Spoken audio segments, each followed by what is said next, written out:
demande son expulsion au sujet des propos qu'il avait tenus, des propos jugés incendiaires au sujet de l'armement du M23 que la MONUSCO avait qualifié de sophistiqué.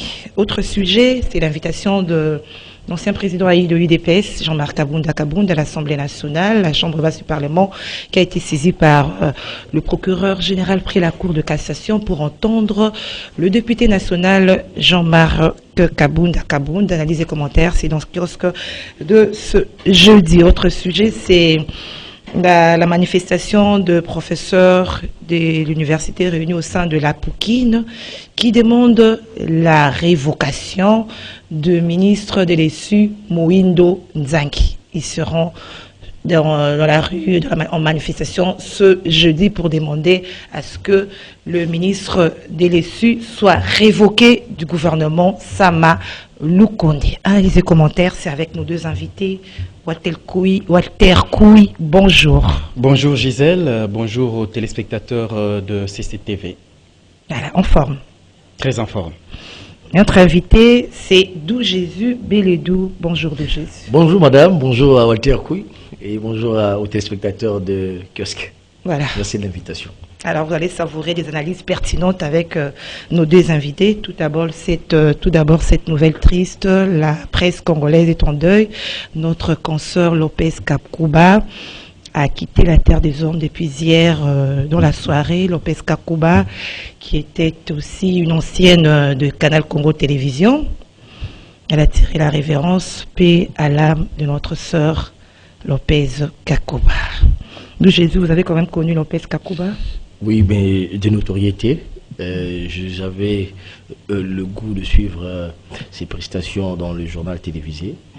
Et je pense que c'est une perte pour la profession de voir une consoeur comme ça partir. Et j'ai compati avec la famille et des confrères de la télévision nationale.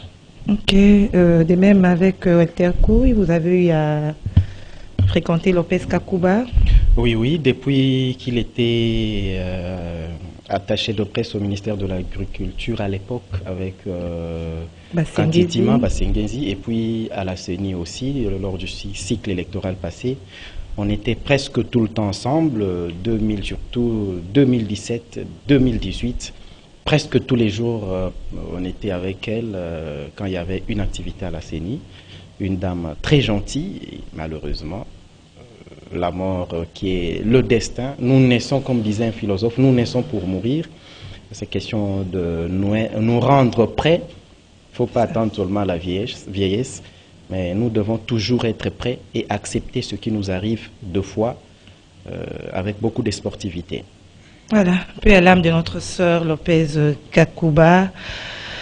Nous acceptons cette situation. Alors, on commence avec Kiosque, avec l'actualité du jour. Je le disais tantôt, c'est la demande du gouvernement de l'expulsion de porte-parole de la MONUSCO, Dou Jésus. Quelle analyse vous faites de cette demande de l'expulsion de porte-parole de la MONUSCO? Merci madame. Avant d'aborder la question, j'aimerais profiter de votre tribune pour faire entendre les revendications des Congolais qui m'ont contacté pendant mon absence en Tanzanie, en Dar es Salaam. Et il se pose un sérieux problème dans le secteur de la sous-traitance. Vous savez, il y a une radio de la place, pour ne pas citer, c'est Top Congo. Il y a un monsieur qui intervient, un auditeur qui dit « La sous-traitance, c'est l'exploitation de l'homme par l'homme ». En effet, le secteur privé il y a un sérieux problème qui se pose dans le secteur privé. Les agents, ceux qui ont des contrats via les sous-traitances, sont considérés comme étant de sous-hommes. J'ai fait allusion ici dans des secteurs miniers essentiellement. Il suffit simplement de jeter un coup d'œil ou de s'intéresser dans le secteur. Vous verrez que nos compatriotes sont pratiquement mis à genoux. Heureusement, le gouvernement congolais a redynamisé l'autorité des régulations de la sous-traitance du secteur privé, la RSP, qui est une structure qui vient de renaître à travers l'impulsion de son directeur général Ahmed. Il s'est intéressé aux agents, à toutes les personnes qui ont des contrats dans le secteur privé via sous-traitance. Cette structure a justement pour objectif de faire appliquer les textes qui existent en matière de sous-traitance dans le secteur privé. Parce que la plupart des gens, la plupart des opérateurs privés ne tiennent pas compte de ces éléments, du secteur privé, des travailleurs, etc. Et pour parler à cette situation, on a invité, la RSP a invité les sociétés à venir s'enregistrer auprès d'elles pour justement le suivre régulièrement et suivre les agents, veiller à ce que le droit des agents soit respecté au niveau de la sous-traitance. Déjà à ces jours, on compte 2500 sociétés de la RDC et surtout dans le secteur minier qui se sont déjà enregistrées à l'autorité des régulations et la sous-traitance du secteur privé. Et donc c'est un bon pas. Il faut encourager, mais il faut demander aussi à son DG Ahmed d'intensifier le travail parce que la RDC c'est un vaste pays, plusieurs sociétés privées sont opérationnels. Il faut suivre dans les provinces à Kinshasa pour que les Congolais qui travaillent, qui ont des contrats via des sous-traitances, soient justement dans tous leurs droits, comme l'exigent les textes, les différents textes. Ce sont des textes qui souffrent d'application. Exactement. Et justement, cette structure a pour objectif de faire appliquer les textes qui existent déjà en matière de la sous-traitance. Okay. Pour revenir à votre question sur l'expulsion. Moi, je pense que c'est une évidence, autant que c'est une évidence que Karega soit expulsé. Je ne comprends pas qu'on expulse par une simple déclaration les propos tenus par ces porte-parole de la MONUSCO. C'est vrai, c'est logique, mais qu'on laisse Karega en République démocratique du Congo, après avoir tenu plusieurs propos désobligeants vis-à-vis des massacres qui se font dans l'est du pays, vis-à-vis du gouvernement congolais, etc.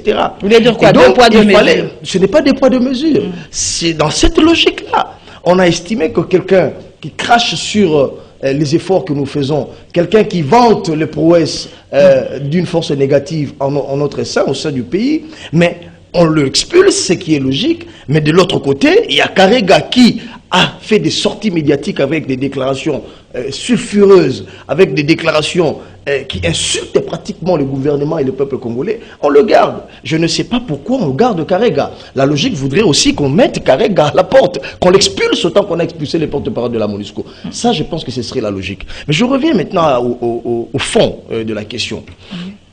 Madame, je pense que la question de la MONUSCO, il faudrait réfléchir, pas par émotion. Il faudrait voir les deux hypothèses. La première hypothèse, c'est laquelle?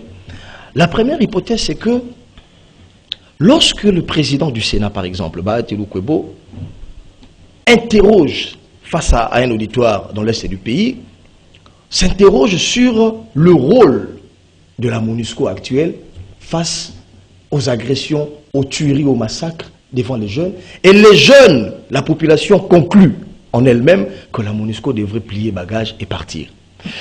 Allons par des interrogations. MONUC, avant, c'était une mission de... l'expression utilisée par la résolution 1297, je crois, c'était une mission d'observation, MONUC. Mais lorsque il y a eu réqualification sur demande de Joseph Kabila du rôle de la mission de la MONUSCO, la MONUSCO est passée par une mission d'observation à une mission de stabilisation et de paix, mais aussi de protection des civils. Mais depuis cette réqualification, nous en sommes à près de 17 ans, parce que la MONUSCO a 22 ans à RDC, mais depuis cette réqualification, les activités criminels des mouvements rebelles dans la partie est du pays n'ont fait qu'accroître, et les efforts du gouvernement, les efforts internes ne sont que appuyés de manière fantaisiste par la mission de stabilisation et de protection des civils. On tue les civils, on massacre, etc. C'est la mission la plus importante des Nations Unies au monde, qui coûte, je pense, 1,5 milliard en RDC, avec un important nombre d'hommes. Et donc, comment comprendre que on continue à tuer sous la barbe de la MONUSCO, etc., mais les efforts du gouvernement congolais ou de l'armée ne sont que appuyés de manière fantaisiste. Et donc, ce sont des interrogations. Les discours de Bahati, c'était pour dire aux jeunes, les saluts que nous avons, le salut de la RDC, des 100 millions d'âmes que nous avons, ne dépend plus de la MONUSCO, ne dépend pas d'une force qui viendra de l'extérieur du pays. Moi, je viens de la Tanzanie, nous étions invités par la SADC. Nous étions avec des confrères rwandais, autant tanzaniens, kenyans, etc. Mais lorsque nous échangions après les travaux, mais certains se moquaient de nous. Pour dire, mais les Rwandais sont, et même les Rwandais qui étaient là, mais vous êtes 100 millions d'âmes, 100 millions d'habitants. Nous sommes à peine 26 millions. Mais vous continuez à rejeter la faute sur l'Ouganda, sur le Rwanda, mais agissez. Vous êtes un État, vous avez un avantage.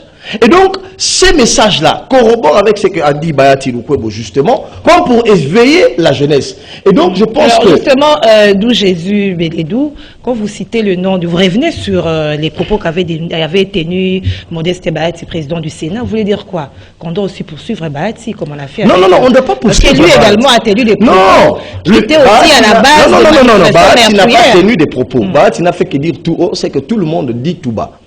En son temps, je pense que certains gouvernements sous Kabila avaient demandé le départ de la MONUSCO. Aujourd'hui, les Congolais continuent à demander le départ de la MONUSCO. Ce ne sont pas les mêmes propos qu'a tenu le porte-parole. S'il vous plaît. Non. C'est pas pareil. Non. Dire aux jeunes que votre destin est entre vos mains, enrôlez-vous dans l'armée, ne comptez pas essentiellement sur d'autres forces. Cela ne veut pas dire que mettre l'huile au feu. Non, il ne faudrait pas déformer les discours de... Je sais un peu de... Non, vous essayez de comparer un peu... Non, j'ai évoqué le cas Bahati pour dire que ce que les Congolais ont manifesté ces jours-là, c'était justement les constats que fait tout le monde, tout Congolais sur la passivité de la MONUSCO, pourtant une mission de stabilisation et de paix. Je reviens à vous. Ça, c'est un pan. Un autre pan, justement, j'en ai à en revenir, c'est là où je disais il faut analyser avec deux thèses. L'autre thèse, c'est que, c'est vrai, on veut le départ de la MONUSCO, mais lorsque vous voyez au niveau de la sous-région, nous constatons que le besoin du départ de la MONUSCO n'est pas émis que par les Congolais. Kagame, à chaque fois qu'il fait des sorties médiatiques, il exige le départ de la MONUSCO. Pourquoi Kagame exigerait-il le départ de la MONUSCO? Est-ce que la MONUSCO n'est pas témoin gênant des exactions que fait Kagame en RDC? Parce que, rappelez-vous, il y a plusieurs rapports, mapping, etc. Est-ce que demain, puisque Kagame ne sera pas éternel, est-ce que la présence de la MONUSCO en tant que témoin n'est-elle pas avantageuse pour le Congolais de répertorier, la MONUSCO répertorie tous les exactions, etc. Et plus tard, que le Congolais ait de l'avantage au niveau des juridictions, etc. C'est ainsi que Kagame demanderait-il le départ de la MONUSCO? Ça sont des interrogations. C'est ainsi que je dis, oui, pour le départ de la MONUSCO, mais quelle alternative? Je reviens à vous. Alors, Alter Couille, le sujet, c'est l'expulsion, la demande d'expulsion du porte-parole de la MONUSCO. Beaucoup de questions autour de cette demande. Pourquoi seulement lui? Parce qu'il a relayé le propos de Bintou Keïta tenu au Conseil de sécurité. Le porte-parole n'a fait que relayer. Et aussi, est-ce que le gouvernement demande son expulsion pour essayer un peu de calmer la population, pour démontrer qu'il est en train de travailler, qu'il est du côté de la population, pour cacher aussi sa responsabilité? C'est tant de questions qui se posent l'opinion sur cette demande d'expulsion. Je reviens un peu sur ce que Dou Jésus disait tantôt au début de l'émission s'agissant de la sous-traitance. C'est effectivement l'exploitation de l'homme par l'homme. S'agissant de la loi au jour d'aujourd'hui, dit que tout ce qui a comme marché de la sous-traitance ne peuvent être accordés qu'aux entreprises à capitaux congolais. Alors, moi, je souhaite que cette disposition légale soit renforcée. Pourquoi? Chinois, Indo-Pakistanais, Libanais commencent à contourner. Ils font comment? Vous voyez, tout ce qu'il y avait ici, ou tout ce qu'il y a jusqu'à ce jour comme marché, magasin, Cancun des Zang, ou Joli Zang, ainsi de suite. Joli Kenda Zang. Sur papier, c'est congolais, mais en réalité, ce sont les Chinois qui font tranquillement le petit commerce. Au vu et au su des autorités. Au vu et au su des autorités. Mais sur papier, c'est une entreprise congolaise avec nom d'un Congolais. Mais la réalité, c'est pas ça. Et on doit... c'est pas question même d'ouvrir l'œil. C'est question d'être juste dans la façon d'appliquer la loi. La loi a déjà été promulguée. Moi, je crois qu'il faut renforcer cette disposition pour qu'il n'y ait pas de tricherie. Vous allez dans l'ensemble du Grand Katanga aujourd'hui, plus de 60% d'entreprises de sous-traitance ne sont pas en réalité congolaises. Ce sont les Chinois, les Sud-Africains, les Tanzaniens et puis les Indo-Pakistanais. Mais ils utilisent des Congolais, eux sous-traitent les Congolais, ils donnent le nom d'un Congolais, ils font porter aux Congolais leur projet, le Congolais l'endosse, prend le document de l'État alors que le capital ou la globalité du capital n'est pas congolais. Et conséquence, tout ce qu'ils gagnent comme marché crée de l'évasion fiscale, bon, pas l'évasion fiscale, mais c'est la rentrée des devises que nous, Congolais, devrions bénéficier pour créer cette nouvelle classe moyenne, échappe aux Congolais. D'où la nécessité de renforcer cette disposition qui veut que toute entreprise de sous-traitance qui gagne un marché ici en République démocratique du Congo soit à 100% capital congolais ou congolaise. S'agissant de la sous-traitance, qu'est-ce que je dis, de ceux qui non, le société de placement, ceux qui donnent du travail aux autres. Donc, par exemple, je peux citer, une banque a besoin de 3 agents, sollicite une société de placement, on en connaît assez ici, Afrique Intérim, Sodeco, Bencisue, ainsi de suite. Ces gens-là exploitent les compatriotes. Comment? Si avec une banque ou une société télécom, ils ont signé un contrat pour 1000 $ de salaire pour l'agent à embaucher, ces gens-là ne remettent que 200 $ au plus. Et ça, l'inspection du travail, le ministère du Travail doivent... L'autorité de régulation au secteur... Et l'autorité doit ouvrir l'œil et le bon pour qu'on arrête un peu avec cet exploit, ce néo-esclavagisme, parce que ça ne marche pas, ça ne va pas. Il faut vraiment que l'autorité sévisse pour que l'ordre revienne. S'agissant de votre question, moi j'ai toujours dit que la question de la sécurité ou de la défense nationale est une question qui revient de ce que l'on dit du régalien. C'est une question, c'est une matière régalienne. Nous ne pouvons pas, après plus de 20 ans, continuer à nous plaindre, c'est la MONUSCO, c'est tel, c'est un tel, c'est un tel. Non. À la limite, c'est agaçant, c'est trop puéril de constater que nous ne savons pas tirer les leçons de la situation d'il y a 20 ans passés.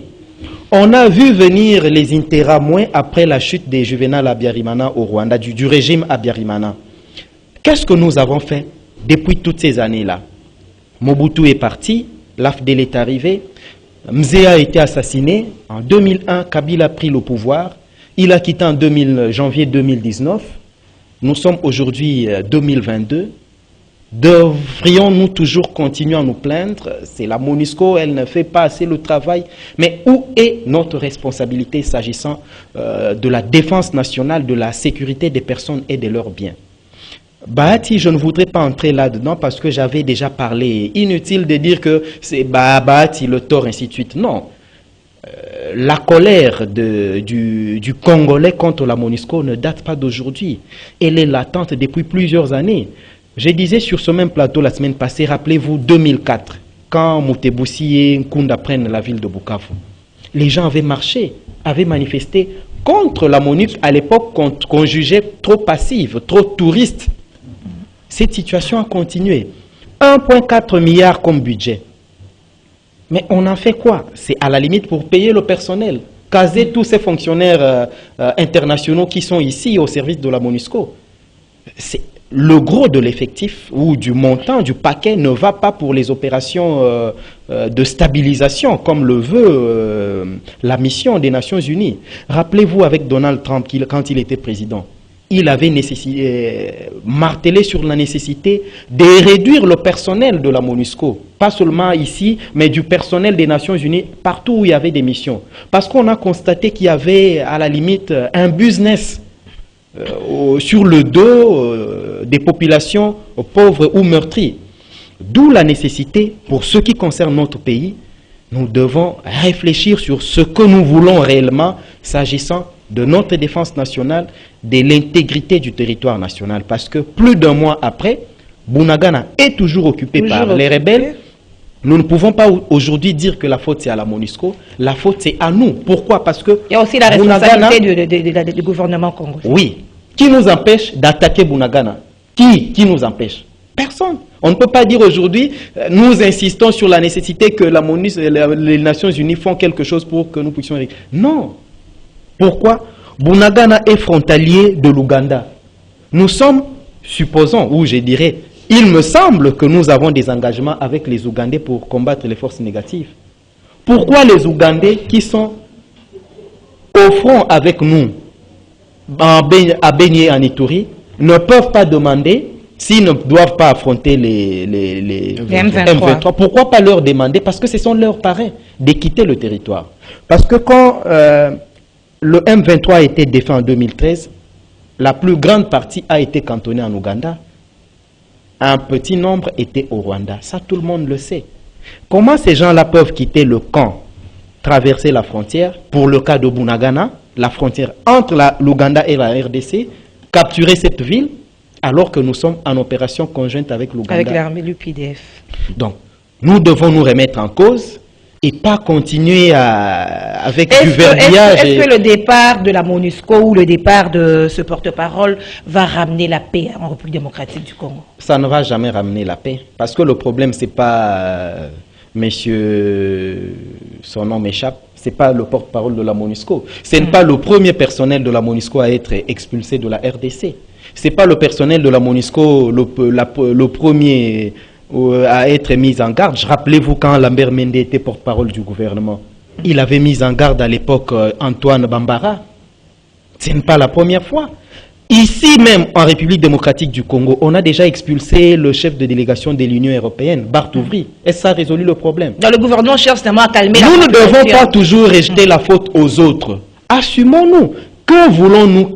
Nous voulons quel type de pays? Nous voulons quel système de sécurité ici? Réfléchissons. Il y a des gens suffisamment intelligents, aussi bien dans les institutions que dans le privé. Appelez ces gens-là, mettez-les qu'ils réfléchissent. Aussi, ils sont dans l'armée et dans les services de renseignement. Allumons cette flamme patriotique pour que réellement le Congolais travaille pour l'intérêt du Congolais. Sinon, nous resterons toujours dans cette situation de déliquescence. Alors le gouvernement travaille déjà pour le départ de la MONUSCO. Est-ce que le ministre de l'Industrie dit qu'il n'y aura pas catastrophe après? Non, il n'y aura pas. Ceux qui disent que non, ça n'ira pas, il n'y aura pas élection. Non, 20 ans après, on ne doit pas se comporter comme des enfants pour penser que tout le temps, c'est la MONUSCO qui doit porter. Avec la RDC qui est sous embargo d'armes. C'est pas la RDC sous embargo, mais nous savons que la RDC... c'est ce qu'il faut pour avoir les armes. On a les armes. Ce n'est pas question tout le temps de dire que nous sommes sous... Oui, nous sommes sous embargo, mais nos services se démènent pour que nos forces armées et la police soient équipées. Et nous devons réfléchir, et sur le plan diplomatique, comment engranger tout ce qu'il y a comme... capital et faire en sorte que nous puissions arriver à exploser ce plafond de verre qui nous empêche d'acheter régulièrement les armes que nous voulons. Parce que ces gens-là disent quoi aussi? Si vous vendez autant d'armes à la République démocratique du Congo, c'est une armée pas assez bien organisée, les armes risquent de se retrouver au mai des groupes armés. Il y en a combien? C'est une centaine. Quelqu'un qui trouve un puits de diamant, un puits d'or dans l'Est de la République, il se crée son groupe armé. Et ils utilisent quelles armes? Ils n'achètent pas les armes à l'international. La plupart, ils capturent les armes en pillant les dépôts ou les garnisons de l'armée nationale. D'où la nécessité de réfléchir sur notre système de défense et de sécurité. La réforme n'est pas allée jusqu'au bout. On doit réfléchir et faire de telle sorte que nos services de défense et des services de sécurité plutôt soient efficaces, aient de la confiance aussi bien du peuple congolais que de la communauté internationale pour que nous ayons cette latitude d'acheter tranquillement l'équipement pour nos forces. Alors réfléchissons-en, d'où Jésus Bélédou, quand les propos de Mathias Gilman, le M23 ont des armes sophistiquées, le MONUSCO a démontré, si je peux dire ça, sa faiblesse par rapport aux armes du M23. Est-ce que la République démocratique du Congo, sans la MONUSCO, va faire face à cet armement? Oui, c'est possible, mais il y a des préalables, madame. Je vais prendre les derniers mots de Walter Koui pour dire, vous savez que dans ce pays, les derniers brevetés des forces armées des FARDC, ça date de 1994. Les derniers brevetés, 1994, avec cette histoire de Lititi Mboka.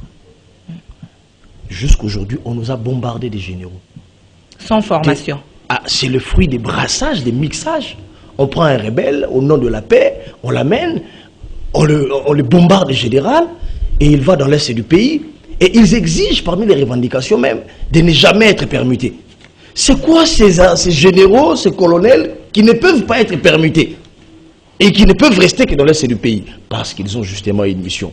Et donc, il y a des préalables. Là où pour répondre à votre question, ça c'était un point à préciser. Il faut former nos FARDC. Il faut les former.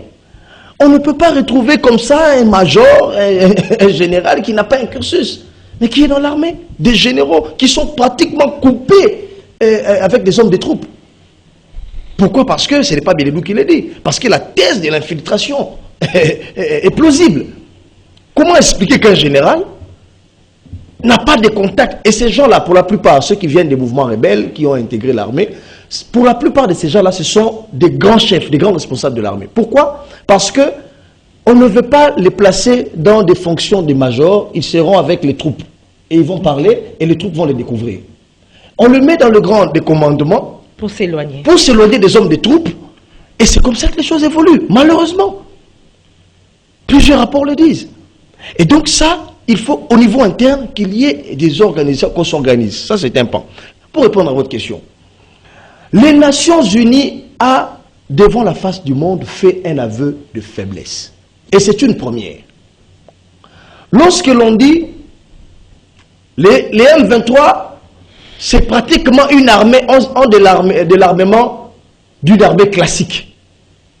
C'est-à-dire, les M23 ont une armée qui ressemble à celle de l'Angola, qui ressemble à celle de l'Ouganda, du Rwanda, de la RDC peut-être.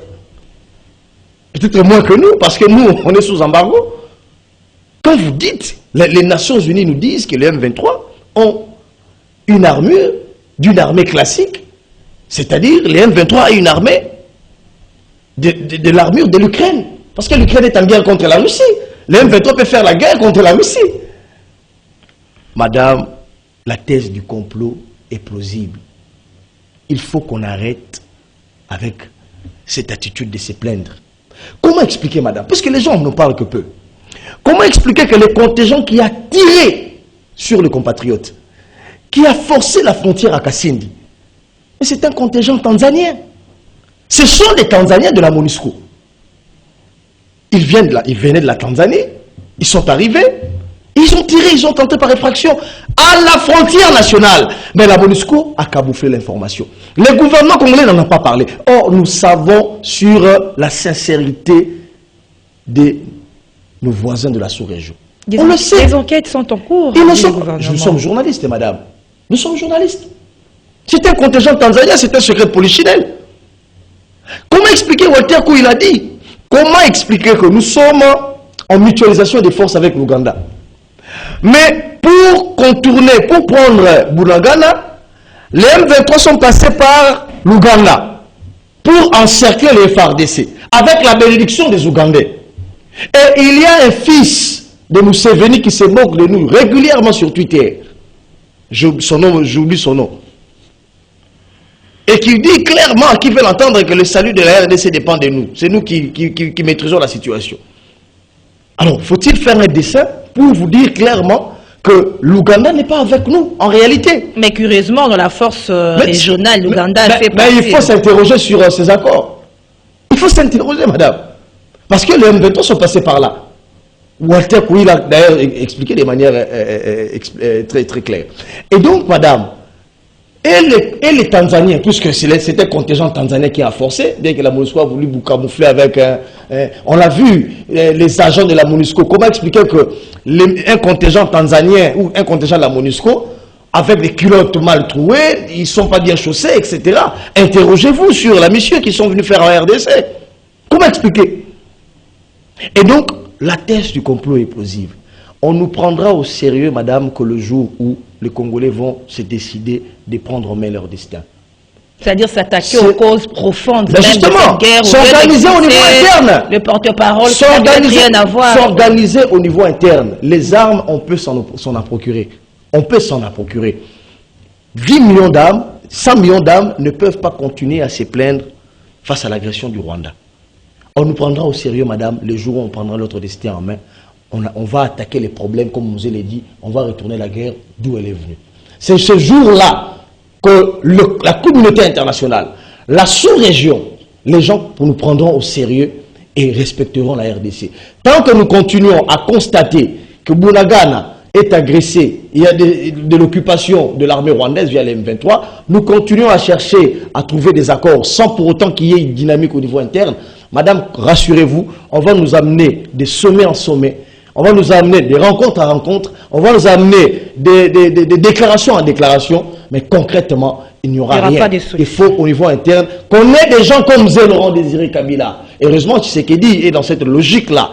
Parce qu'il a dit à Financial Times, il a dit la thèse de la guerre contre le Rwanda n'est pas à exclure, à ne pas envisager. Donc, pour dire, on se prépare davantage. Mais d'abord, un travail doit se faire au niveau interne. Le départ de la MONUSCO, moi, Beledou, j'ai dit oui, mais l'alternative, il faut qu'il y ait un travail de fond. Il faut redynamiser les services d'intelligence. Il faut redynamiser les FARDC. Il faut redynamiser. Il faut faire de bons partenariats, madame. Aujourd'hui, le monde bouge. L'hégémonie qu'avaient les États-Unis n'existe plus au niveau international. Pour dire, il faut nécessairement faire accord avec les États-Unis ou la France. Et d'ailleurs, il faut vous rappeler que c'était la France qui était à l'initiative même de la proposition du prolongement de l'embargo contre la RDC. Ouais. Pourtant, nous avons un partenariat privilégié avec la France. Il faut revoir les accords. Aujourd'hui, il faut diversifier les partenariats. Il faut voir la Russie, il faut voir la Chine, il faut voir d'autres pays qui seront sincères avec la RDC pour débouter les M23. On ne peut pas être prisonnier de partenariat avec les États qui, des années après, continue à nous faire voir que nous sommes les dindons de la farce, on nous prend pour des canards sauvages, alors qu'on peut faire comme le Bénin, on peut faire comme le Mali, on peut regarder d'autres partenariats qui peuvent nous amener... Merci Dou Jésus, nous passons à un deuxième sujet, c'est la Poukine dans la rue ce jeudi pour exiger la révocation du ministre des Sud, Moïse Nzangi, Waterkoui. En tout cas, je me vois mal placé pour... dire un mot sur ce que veulent faire les professeurs. À la limite, c'est la sommité intellectuelle. Pourquoi en arriver jusque-là? Des professeurs d'université... Ils en ont marre de la non-tenue, des promesses, je crois qu'ils ont... des accords. Je souhaiterais même qu'ils lancent une grève sèche, la plus radicale possible. Ils ont déjà lancé, mais ça tient toujours. Il faut maintenir ça, mais voir... ses amis, ses parents, ses grands-parents en train de marcher pour le départ d'un ministre, pour réclamer telle chose. Je pense que c'est pas bon, ça ne fait pas bien même pour leur propre image. Ils auraient, à mon avis, revendiqué autrement, mener des actions fortes, au niveau même, une grève totalement sèche, parce que c'est anormal pendant qu'ils disent être en grève que d'autres continuent à enseigner.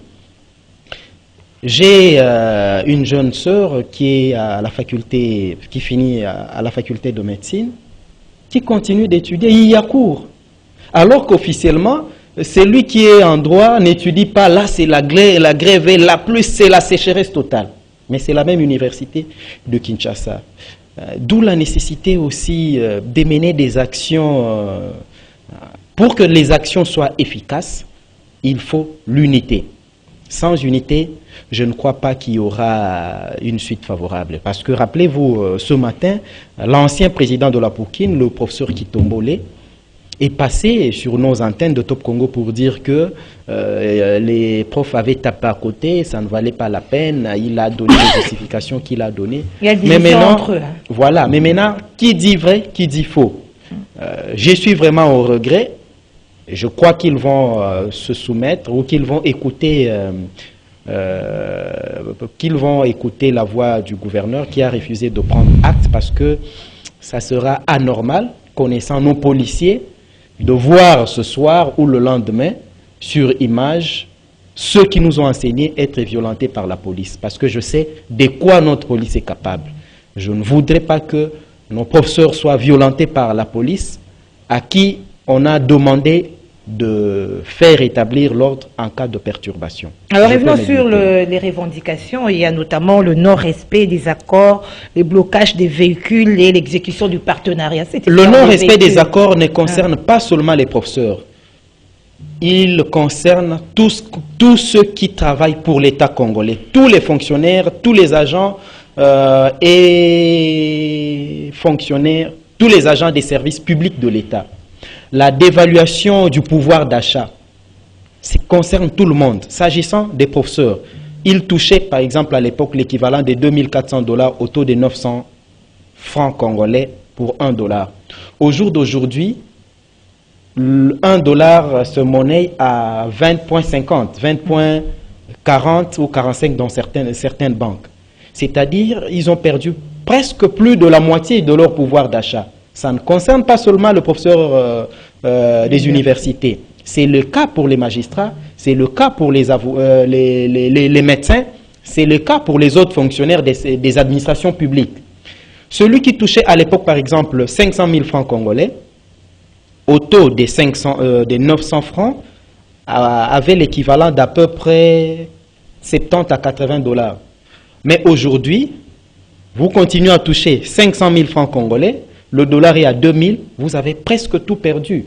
C'est tout à fait normal que l'État, qui vend les minéraux en dollars, essaye de rectifier. Et c'est ça aussi qui a été conclu dans les accords de Bibois. Que ce soit pour les enseignants, médecins, fonctionnaires, récemment, les médecins sont aussi en grève, vous le savez. Ils ont demandé au gouvernement, qui dit qu'il y a suffisamment de l'argent, des réserves d'échange, parce que les cours des matières premières sont à la hausse avec Corona qui est déjà presque en voie d'être totalement maîtrisée. L'économie a été relancée presque partout. Le cuivre, le cobalt, l'étain se vend comme il se doit. Alors, c'est ce qui a permis à l'État congolais, avec aussi la nouvelle loi, le nouveau code minier, de capter assez de devises au niveau du trésor public, mais qu'il y ait partage équitable au niveau de tous ceux qui travaillent pour l'État congolais. Rappelez-vous quand Félix Tshisekedi arrive au pouvoir en janvier 2019, 3 à 4 mois après, je crois au mois d'avril ou au mois de mai, au niveau de la présidence, le salaire avait été multiplié par 3 au niveau de la présidence de la République. Mais on ne peut pas continuer au jour d'aujourd'hui faire des incantations selon lesquelles on a augmenté le salaire des fonctionnaires, mais en réalité c'est 20 000 francs au plus 30 000 francs. Je peux citer sans être contredit. Aujourd'hui, le secrétaire général dans l'administration publique touche moins de 350 000 francs congolais comme salaire. Mais avec beaucoup de primes. Beaucoup de primes. Non, écoutez, j'y arrive. On dit 300 000 francs congolais. Avant de rencontrer d'où Jésus, les 300 000 francs congolais, c'est sur base de ça qu'on va calculer votre rente de retraite.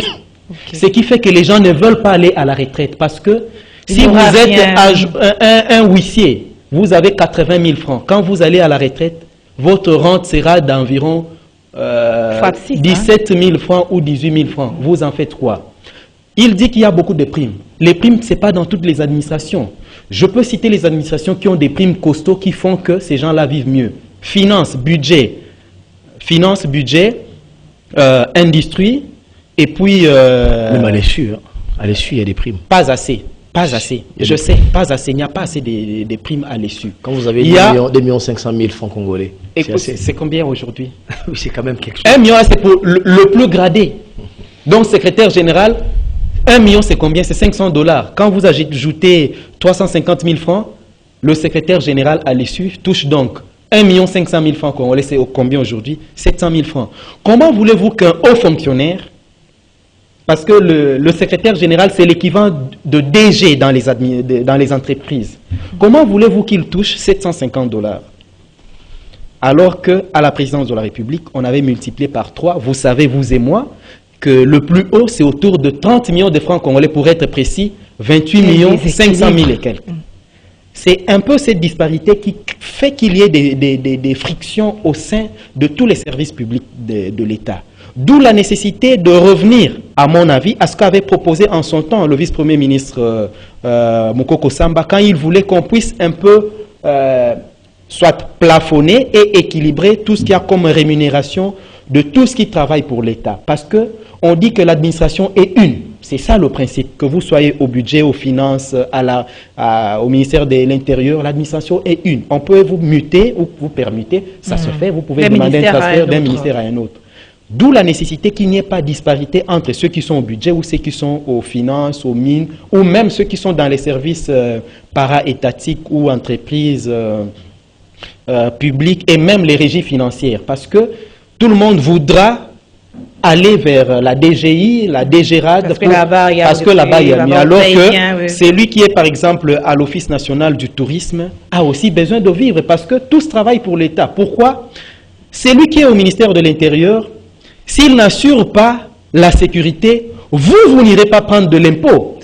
Ceux qui sont au ministère de la Défense, s'ils ne vont pas combattre les rebelles, vous n'irez pas prélever la douane à Bunagana qui est aujourd'hui occupée. D'où la nécessité de faire en sorte que ce principe qui dise que l'administration est une, soit total et global, même dans le paiement ou dans la rémunération de tous les agents qui prestent pour l'État.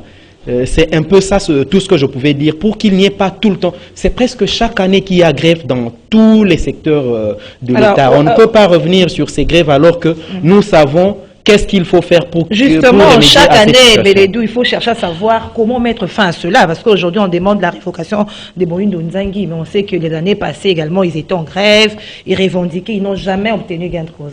Oui, mais vous allez constater, moi je vais pratiquement aborder un autre pan. Je vais m'atteler sur les revendications des professeurs. D'abord, les professeurs disent qu'ils ne sont pas considérés par le ministre. En réalité, il y a un bras de fer entre les professeurs d'université et le ministre Moïndo Nzangi. Vous avez suivi les revendications. Je ne reviens pas sur cette histoire des taux. Je veux revenir par exemple sur la nomination des recteurs de nos universités. Vous avez vu les critiques des professeurs. En réalité, il y a un collège des professeurs des 16 universités, des universités concernées qui se réunissent pour voter. Voilà, pour voter un recteur. Et ils ont un avis consultatif. Un avis consultatif. On parle des professeurs des universités, des gens qui nous apprennent des théories, des gens qui nous apprennent comment les règles fonctionnent. Et les ministres est censé maîtriser justement ces secteurs-là. Malheureusement, les ministres passent outre. Et la dignité, l'honneur, ce sont les dépositaires du savoir, les professeurs des universités. Et lorsque cet honneur-là est bafoué, sciemment par un ministre, n'ont-ils pas le droit d'utiliser les moyens qui leur sont disponibles pour faire valoir leurs droits? Regardez dans les universités. On a assisté ici à la suppression de certaines facultés, sans avis consultatif des professeurs. Comment expliquer que vous êtes là, vous enseignez quelque part, l'université, je prends un exemple d'une université ici à Kinshasa, l'université Kimbangiste, qui a formé des médecins et des médecins à travers la RDC, ils sont partis. Un matin, on s'élève, on supprime cette université, la faculté, sans avis consultatif des professeurs. Mais ça doit quand même faire jaser. Et donc, en réalité, au-delà de tout ce que l'on peut dire, parce que les revendications, généralement sur les taux, sont des revendications d'irroutine, mais cette fois-là, il y a un bras de fer entre les professeurs et Moïndo Nzangi. Je pense qu'il faudrait créer un cadre. Créer un cadre de concertation. Il faut considérer les professeurs. Il faut le mettre à leur juste valeur, les respecter à leur juste valeur. Je pense que c'est l'une des revendications. Et ce n'est pas demander les yeux de la tête de Moïndo Nzangi. C'est simple. C'est simple. Mais malheureusement, cela ne va pas se faire parce qu'on sait comment ça se fait. Autour de ça, il y a des appartenances, il y a des deals, il faut placer ces gens, etc. Ceux de sa tribu, ceux de sa famille, par-ci, par-là. Et on est obligé de passer par un bras de fer.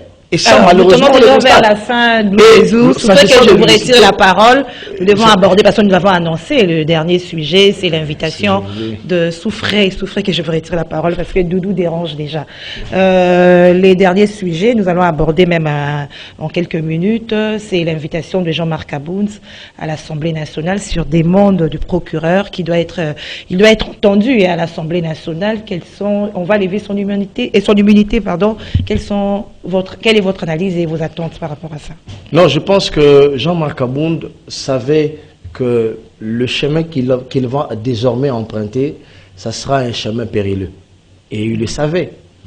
Parce que lorsque vous faites une sortie médiatique pour faire des allégations, des affirmations, comme pour dire, vous avez été témoin de mal d'argent pris par Tshisekedi, le président de la République, pour une destination X, vous le dites et vous affirmez. Vous dites même que vous êtes capable d'amener des preuves.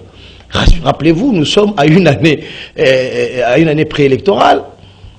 Et donc, ces déclarations sortent de quelqu'un qui était dans le sillage de Tshisekedi.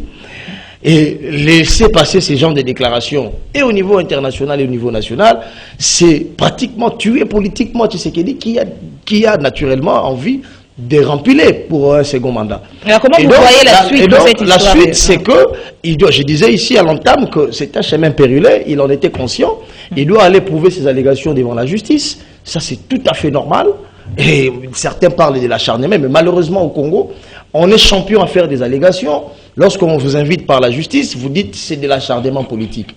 Que non, allez prouver. En droit, on dit la preuve incombe à celui qui accuse et le doute à celui qui se plaint.